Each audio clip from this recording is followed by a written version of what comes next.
So just to compare for a minute, we have a hate crime hoax from Jussie Smollett.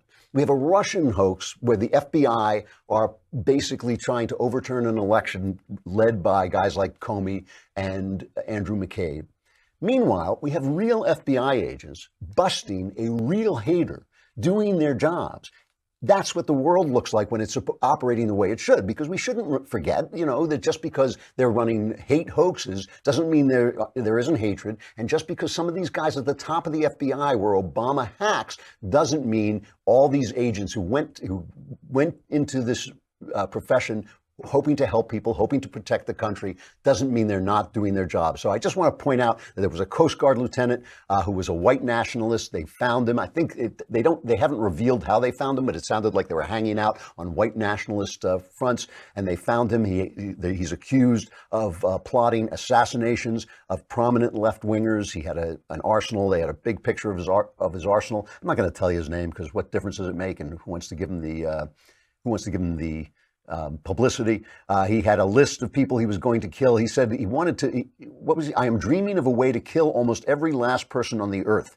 I think a plague would be most successful, but how do I acquire the needed Spanish flu, botulism, anthrax? Not sure yet, but we'll find something. I mean, talk about a guy living in a phony universe. He had a list of people to target, including Nancy Pelosi, Alexandria Ocasio-Cortez, and Maxine Waters, Senator Richard Blumenthal, and also some people at MSNBC. So the FBI were listening to this guy and they caught him, and good for them. And this is like, these people exist. There was that other shooter on the left who went after the Republicans at the softball game. These people are real, and they should remind us of something too.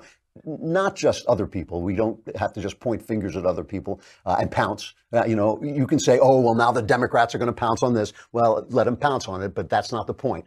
The point is, it should remind us when guys are like this, it should remind us that we're not enemies, but friends. Remember Abraham Lincoln said that this is politics. I hate the left's ideas. I think the left's ideas are destructive, but I've talked about this before, that good people can have bad ideas, and bad ideas can result in evil, but that doesn't mean the people are evil and need to be shot at like this. This is politics.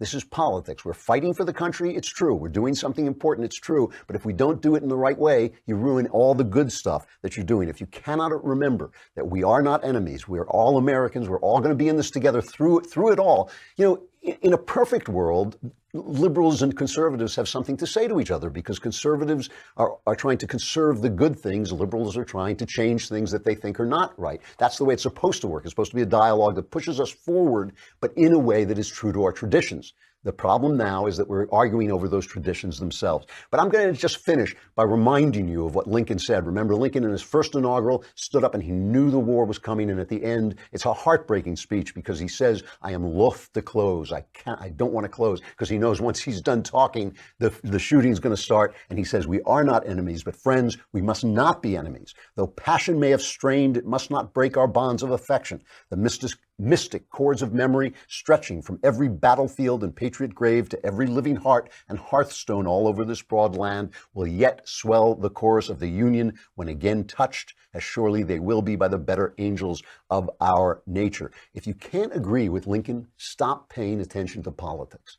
If you can't agree with Lincoln that even our worst opponents are still friends in this country, if you can't agree with him, start reading about gardening, start reading about macrame, start reading about something else. Stop reading about politics, because it's not good for you. We are not enemies, but friends.